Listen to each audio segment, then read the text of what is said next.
right, hello and welcome to another expert interview. And today I am delighted to be joined by Daniel Strunk, who's the Managing Director of the Center for Sales Leadership at DePaul University in Illinois. Welcome, Daniel. Hello, John. How are you? Thanks for letting me join. Yeah, my name, as you probably know, is John Golden. I am from SalesPOP Online Sales Magazine and Pipeliner CRM, and we do these expert interviews to bring you perspectives from across the world of sales. And today's one is really interesting because Daniel, as Daniel can attest, right, huge number of people, when they come out of college, their first job is in sales of some kind, but yet a comparatively few of them take a sales course, and comparatively few colleges even offer sales programs. Why is this? I think principally because some of these specialty career opportunities aren't communicated at high schools, and more importantly, are not very well known in college advising offices. There are only 138 schools that teach sales in some way.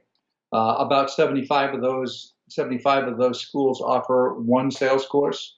There are 26 sales centers, and then there are only 13 schools that have 6 or more sales classes associated with them.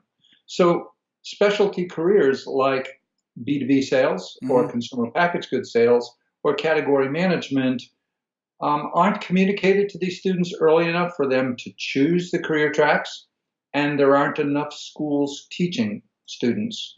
And your statistic on failure is interesting. 80% of marketing majors typically take a sales job, Right. their first position. And 40% of those people fail in first year. Wow. And the reason for that is because they aren't work ready. They don't have the requisite skills technically. But more importantly, they don't have the right attitudinal mindset because they've taken a job always looking for a better one, not chosen a career. And when students attend a sales program, they tend to choose careers. At DePaul, 75% of our students are still with their original company 3 years later. Wow, in sales, that's pretty good. And of those, the vast majority of them have been promoted once or twice because they're technically prepared and mentally ready. So why is it that there's practically no college in the country and indeed across the world that doesn't have a marketing program of some kind, right? So why is it that marketing from a career perspective is so far ahead of sales, maybe in the perception of what should be offered in college, a career path, all of that? I think part of it is image. Mm-hmm. Part of it is understanding of what basic business careers are. It's taken a very long time for marketing to gain its status amongst management and accounting and economics and finance. But sales is, even within a marketing department where it typically falls, not very well understood. Mm-hmm. So it's no wonder that guidance counselors look at marketing as close as they need to think about as it relates to putting people into a sales career. Mm-hmm. And so what drove you to create a hands-on sales program at DePaul, and why did you decide to do it because you do it in a very hands-on way, right? It's a very practical, real life driven course, yeah? It's a very interesting story, and I'll try and be very brief. But 3M has a initiative called the Frontline Alliance. Mm-hmm. They've been organizing and creating sales programs across the country since that time. We were approached in 2004 because of our diversity, and that's one of the hallmarks of 3M's Frontline program. But we were approached to participate as they were interested in securing schools with larger scale. Right. And what 3M has learned is that by promoting sales on college campuses, they gain access to a stream of talent that wouldn't have been available beforehand. Mm-hmm. And today, Frontline involved some 18 schools. Wow. When we began with Frontline, it was 7 schools. And so as sales programs have grown, when we began in 2004 with our sales program, now a sales center, there were 28 schools teaching sales. And in the numbers I gave you previously, there are 138 schools today. Wow. So the religion is coming along. Some of the missionaries wind up exhausted, but we're getting there. So what do you think has surprised some of the students who've come into one of your sales programs? Because as you mentioned, sales has traditionally a kind of a negative reputation in many ways, or it's seen as a default profession, or it's not something that very many parents sit down around the table and say with their kids, what do you want to be when you grow up? Do you want to be a salesperson? I mean, I don't think anybody's probably ever said that, maybe, not in the last century or two. So what have you seen in students when they come into the program? What has opened their eyes?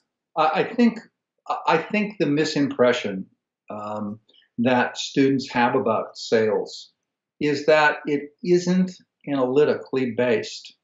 And as you know, Sales 2.0 has changed the way that salespeople are viewed, right, and also the value that's placed on sales professionals.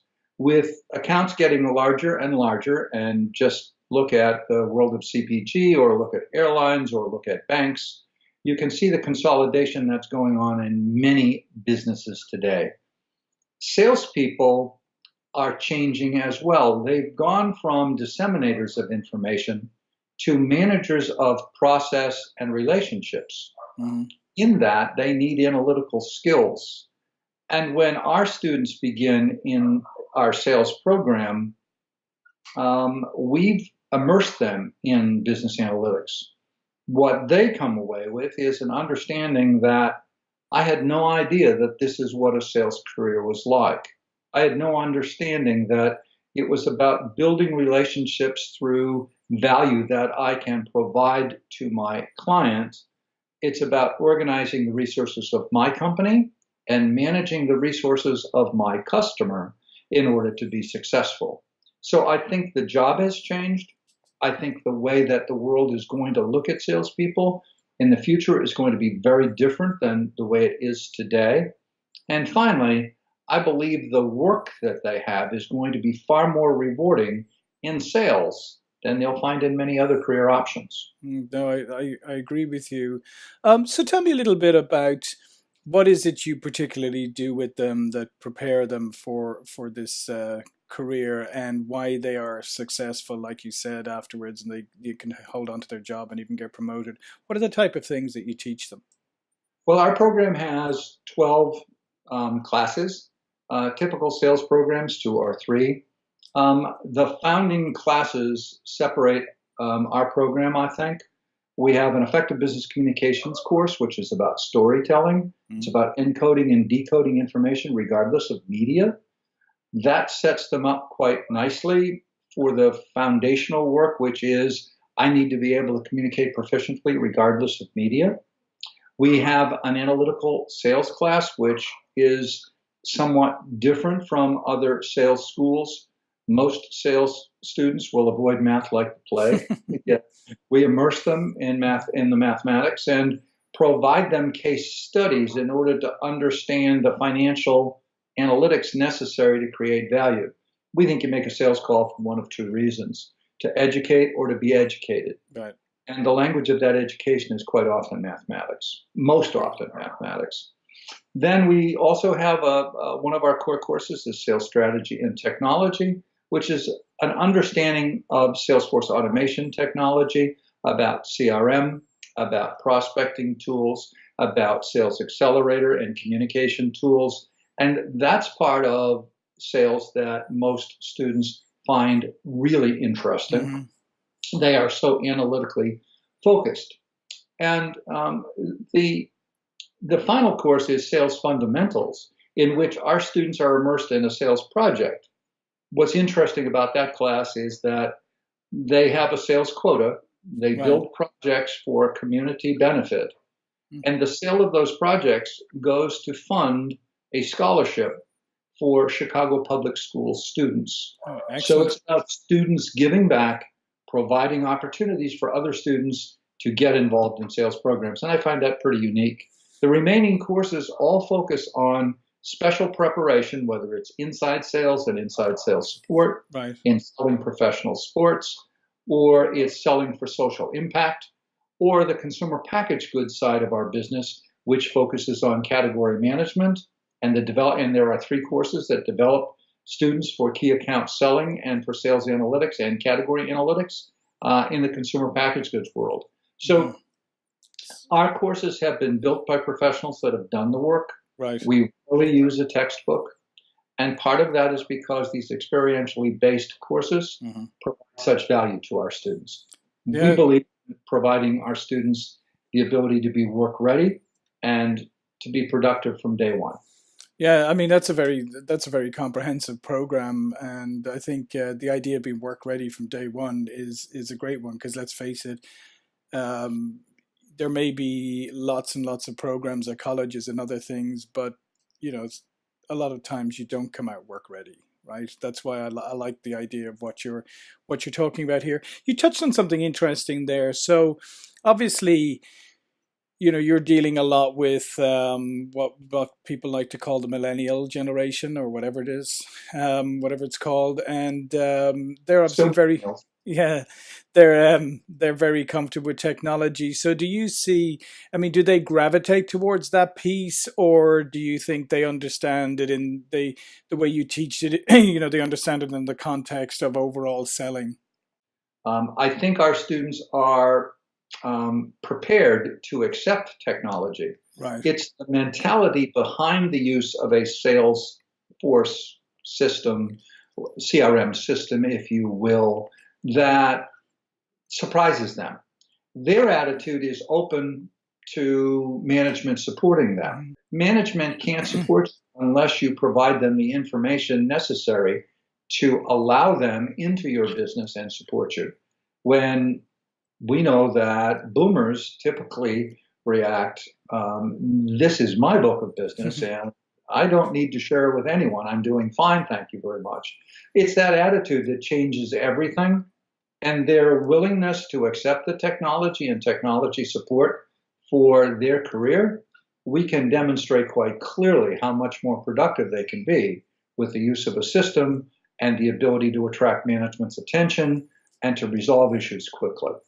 Yeah, I think that's a really fascinating point that you just made there about the fact that you're teaching them early about the use of technology, but about inviting people in to review and coach and help, and that the more information and transparency they provide to their management and colleagues, the more benefit it is to them, because that, as you say correctly, has always been the struggle with maybe introducing CRM and other products to more seasoned salespeople who, as you say, like to keep management at an arm's length, like to keep transparency at an arm's length. So that's a really fascinating piece, and maybe that's the key to the long term adoption of technology in sales is these people coming through who've learned the reasons why it works. Well, what we found is that as our students enter the workplace and go to work for our partner companies are using them as an example to the older employees of how to best use CRM. Um, And regardless of the system that they've been educated mhm. on, which they have a preference for, they go into the workplace with an open mind and with an understanding that in order for them to truly be productive, they've got to engage senior management in their business. Mhm. And they've been very successful at doing that. No, that's great. So you're bringing through the next generation of salespeople, doing tremendously important work. How do you think in the future they might, as they become more influential in the workforce and they move into management positions, etc.? How do you think sales they'll change and impact selling? Well, I think the evolution of sales has already begun. We've been evolving since 1890 Mm-hmm. and will continue to do so. I think the sales management 2.0 phenomenon, which is the evolution of that sales professional from the information provider, and as technology has eliminated that need because so much of the sales process is completed before a representative is Mm-hmm. called, as they begin to work through new communications tools, new technologies, the ability to get things done far faster, and the greater involvement of senior management, when you combine that with customer importance increasing over time Mm-hmm. as we see further consolidation in industries, my concern is more about how we'll define this manufacturer aligning to customer and what we'll call those transmission points, because I suspect the responsibilities of sales professionals will continue to increase as relationship and management with major accounts becomes more important. National dollars, that have been prescribed for equity building, tend to be usurped and moved into management with your major accounts. I see great things on the surface for those people in the future, for those people that are dealing with these major accounts, and that translating to the way that sales professionals are embraced in business and the stature that they're Right. given. And I presume it's your hope that over time that more and more colleges start to offer programs like yours, and it becomes, as we started at the beginning of this, that it becomes a situation where the job guidance counselor, the career guidance counselor actually lays out and says, here's one opportunity, here's one option for you, sales, and here's the different places you can go to get that qualification, and here's the type of career you could expect. Amen. Mm. Think about the opportunities today. There are 28,000 new sales jobs created each year, Mm-hmm. and currently less than 4,500 students graduating from college campuses that qualify or that have made a step towards embracing a sales career. Mm-hmm. Those numbers are devastating. Mm-hmm. We need to improve the output of universities.